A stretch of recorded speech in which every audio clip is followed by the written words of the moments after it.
sabemos el por qué Dios nos escogió a nosotros y para qué Dios nos escogió. Pero en esta noche yo vengo a explicarte. Escogidos para un propósito. Una persona que ha sido escogida es una persona que ha sido seleccionada para algo determinado. Un propósito, ¿qué es? Cuando tú tienes un propósito en la vida, es lo que hace que te motive tú a luchar por eso. Hay personas que tienen un propósito en esta vida, de lo que quieren es lograr una casa, que lo que quieren es lograr montarse en un motor, en una jipeta. Hay personas que lo que tienen propósito en esta vida solamente de querer perderse en el mundo. Mientras, sin embargo, el propósito tuyo y mío es de buscar la salvación de Cristo.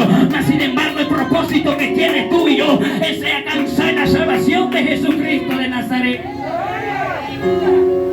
Escogido para un propósito, y es necesario que tú entiendas para qué Dios te llamó, para qué Dios te predestinó en esta vida. Pero el diablo tiene una encomienda, y te voy a decir cuál es. La palabra de Dios dice que ha venido para matar, hurtar y destruir. ¿Qué? El propósito de Dios en la vida tuya. Cuando un hombre de Dios se levanta, cuando un hombre de Dios dice que va a levantarse a buscar de Dios, lo primero es que se levanta la tiniebla en contra de él. Lo primero que se levanta el diablo oponiéndose a lo que Dios ha dicho en su vida. Y de una vez empieza la fuerte guerra, de una vez empiezan los ataques, de una vez empieza la gran tribulación en contra de ese propósito que Dios tiene en ese joven, en contra de ese propósito que Dios tenía para él. ¿Acaso tú no crees que cada una de las personas que nos encontramos aquí estamos con lucha y dificultades?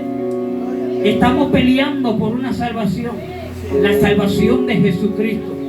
Estamos peleando con algo que nos tiene atrapado, que nos quiere atrapar. Y si nosotros nos descuidamos, nos roba la salvación. En esto nosotros tenemos que estar velando como estaban las vírgenes prudentes. Hay personas que tienen que estar velando como estaban las vírgenes prudentes. Ellas tenían un propósito, ellas sabían que el esposo venía por ella. Ellas no sabían la hora que él había de venir, pero algo que ellas tenían seguro era que él venía. Y algo que tú y yo tenemos seguro es de que Cristo viene por su iglesia. Algo de que tenemos seguro es que el amado va a llegar. No sabemos cuándo, no sabemos cómo, pero sabemos de que viene como ladrón en la noche, dice su palabra. Viene como ladrón en la noche. Cuando menos tú lo estés esperando, ahí vendrá él. Y será triste y lamentable de que tú y yo nos quedemos sabiendo que hemos sido cogidos para un propósito, y después que se nos ha anunciado, nos ha tocado trompeta. Después que la atalaya tocó trompeta y nos dijo de que Cristo venía. ¿Sabe qué? Yo le he dicho a muchas personas de que Cristo viene. Un señor en Montellano me dijo, desde que yo era niño me están diciendo de que Cristo viene y nunca viene. Nunca viene. Me dijo, ¿será que viene montado en el burrito que cuando entró en Jerusalén? Y se estaba riendo. Y yo le dije, sigue riéndote ahí. Y allá en el cielo también, así mismo te van a decir, riendo. ¿Por qué? Porque la mayoría de nosotros nos burlamos cuando nos predican la palabra del Señor. Esta es una campaña, el propósito de esta campaña, me voy a decirle cuál es. Las almas. De que las almas vengan a Cristo. Y si alguno de ustedes no está caminando correctamente delante de Dios, alíñese. Que para esto Dios nos ha llamado. Para vivir una vida digna delante de Él y santa. Amén. Entonces, ¿qué viene pasando? Que muchas veces nosotros lo tenemos por relajo, aún estando dentro del Evangelio de Dios. Y también lo tenemos como algo, como vamos a la iglesia, como algo normal. Muchas veces vamos por compromiso, por complacer al pastor o porque nos vean dentro de la iglesia. Déjame decirte que si tú eres uno de esos que viene a la iglesia solamente para que el pastor te vea, no, así no. Escogido para un propósito. Dice la palabra del Señor que el pueblo de Israel, para entrar en materia, estaba pasando un momento donde el juez era el profeta Samuel. El profeta Samuel estaba gobernando sobre el pueblo de Israel. Era un juez, profeta. Todavía no había un rey que gobernara aquel lugar. Pero acontece algo, que el pueblo se rebela contra Dios. Y dice: Samuel, ya tú estás viejo.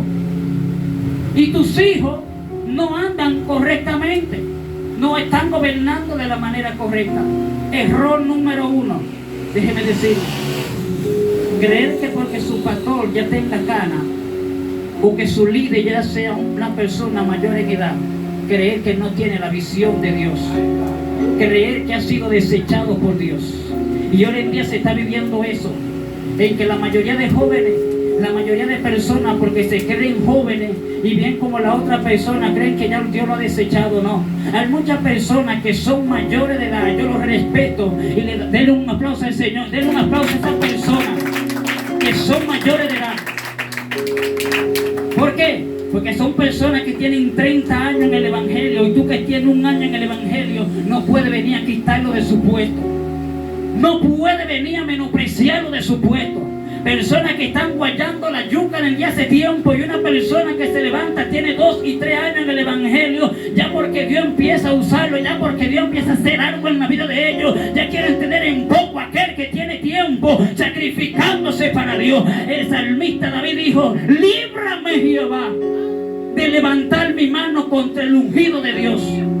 Líbrame, Dios mío, líbrame, Señor. Y dice que el pueblo de Israel se cansó. Y este hombre era un hombre de oración, el profeta Samuel.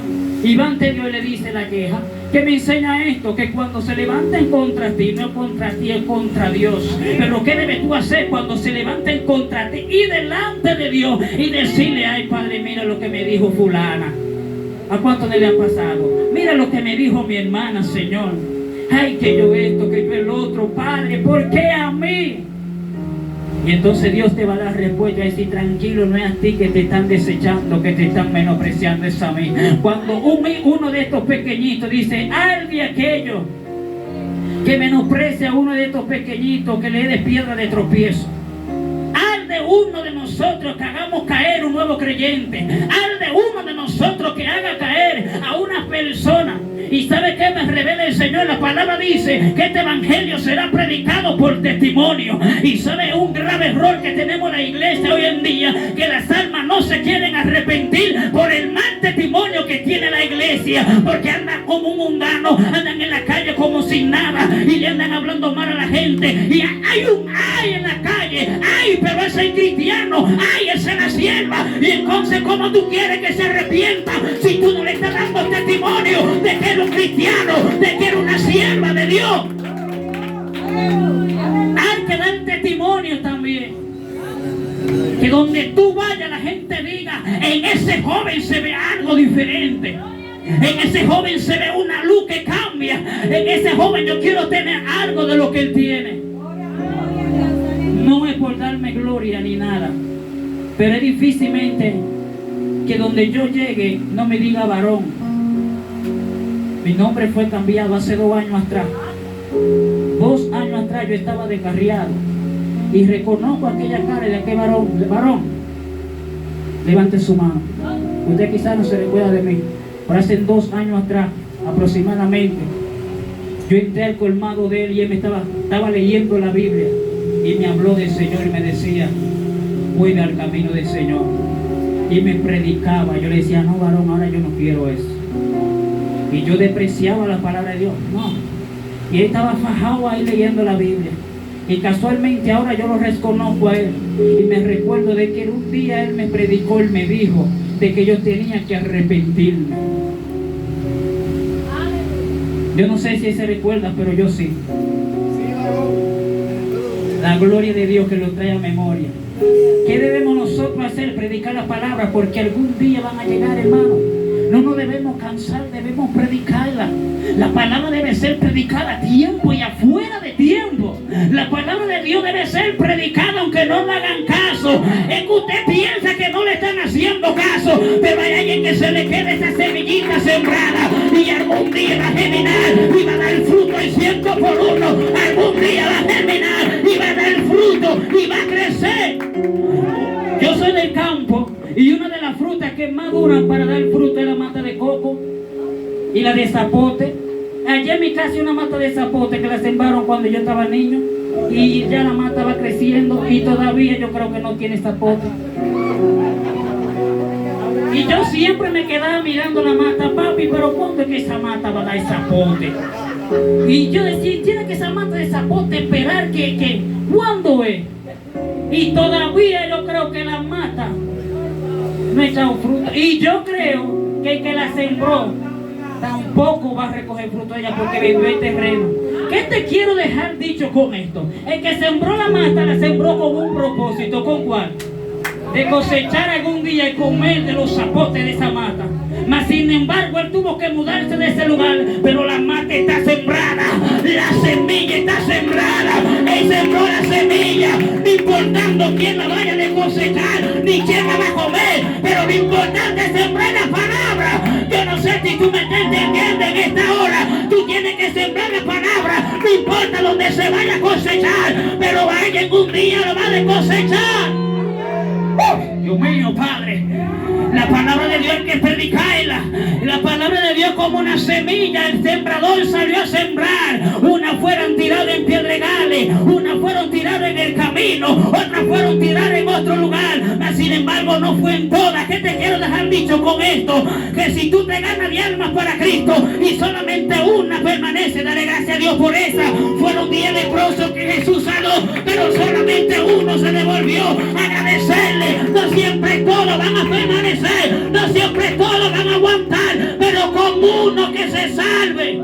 Jesús pasó el mal por solamente libertar a uno. Con uno que se libertó, yo no me imagino cuántos se arrepintieron a través de ese endemoniado gadareno. Yo no sé cuántos vinieron a Cristo por el testimonio de ese solo que se arrepintió.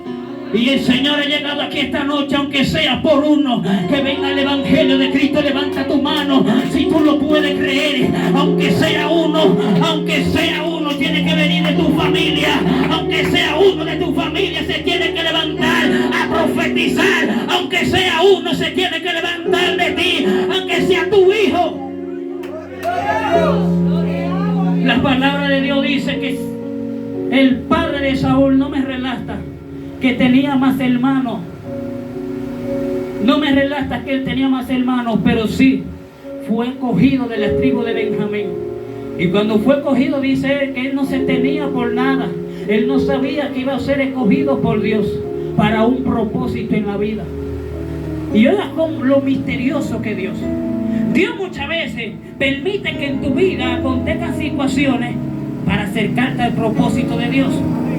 Este hombre, el papá de Saúl, tenía unos burros, una asna, y por casualidad de la vida acontece que se le desaparecieron todas. Cosas raras, me imagino yo que él tenía todos esos burritos bien cercados y eso era lo que él trabajaba el día a día. Y se le perdían los burros. ¿Qué problema es este? Se le perdían los burros. Este hombre que me imagino yo a lo mejor tenía que trabajar bien temprano y se levanta a madrugar, cuando sale a buscar su burro no lo encuentra. Serio problema este. Como él tiene su hijo, como todo padre cuando tiene su hijo, ¿qué es lo que hace? Lo manda. Y mandó a Saúl a buscar los burros esos, a ver dónde estaban. Aleluya. El hombre sale y va por el qué sé yo qué, va por allá, va por allá, va por allá, él no encuentra nada. El hombre está desesperado. ¿A cuántos de ustedes también no les ha pasado algo similar a esto? ¿A cuántos de ustedes Dios lo ha metido en prueba? Si usted darse cuenta, y en medio de esa prueba que usted termina más orando, si usted darse cuenta, en medio de su prueba que usted termina más adorando a Dios. He escuchado testimonios de personas. Cuando yo estaba en el proceso, ahí fue que Dios me ministró. Ahí fue que yo aprendí a amar más a Dios. Cuando yo estaba en medio de la prueba, ahí fue que yo me acerqué más a Dios. ¿Por qué? Porque Dios permitió que aconteciera algo en tu vida para tú entender algo en la vida de Él. Yo recuerdo que mi abuelo enfermó, y cuando mi enferma para morir, mi padre, que no era cristiano, en ese momento empieza a creer en el Señor. Y empieza a declararle las palabras a mi abuelo, y cada día le predicaba y le decía: Dios puede sanarte, y empezaba a orar. Y como la palabra de Dios, cuando tú se la das a otra persona, también te ministra, y las mismas palabras que le daba a su padre, esas mismas palabras empezaron a trabajar en él. ¿Sabe qué? Que el Dios mismo fue tratando con él hasta que él llegó al arrepentimiento. Pero hoy en día él testifica porque Dios lo levantó, y juntamente conmigo anda predicando la palabra del Señor. ¿Y sabe qué testifica él? Dios permitió que mi padre se enfermara para yo poder venir al evangelio del Señor. Si mi padre no se enferma, todavía estuviera yo en el mundo. Si mi padre no se enferma, todavía estuviera yo por ahí, no sé haciendo qué. ¿Cuántas de las personas que están aquí muchas veces le pasan cosas en la vida, muchas veces le pasan situaciones en la vida, pero Dios permite algo en ellos para que ellos se acerquen a Dios? Porque las personas que son escogidas por Dios no pueden huir del llamado de Dios. Las personas que son escogidas por Dios no pueden huir de las palabras del Señor. Había un profeta que la palabra relata que Dios lo mandó a Nínive a predicar el evangelio, y dice que salió huyendo de la presencia de Jehová. Y cuando sale huyendo de la presencia de Dios, se va hacia dirección a Tarsis, se va hacia otra dirección. ¿Por qué? Pero es lo que no sabía, que eres escogido, y los escogidos no huyen, los escogidos tienen que permanecer. Si tú eres escogido, ¿cuántas veces tú no has querido huir de la presencia de Dios? ¿Cuántas veces el diablo no te ha dicho: salte de la iglesia? Y tú dices: no, aquí es que yo tengo que estar. Levanta tu mano si tú eres uno de esos. Si tú eres de esos que dice: aquí es que yo tengo que estar, porque aquí fue que Dios me sembró, aquí fue que Dios me plantó, y por eso los escogidos permanecen de donde Dios lo pone. Y claro está, obedecen la voz de Dios.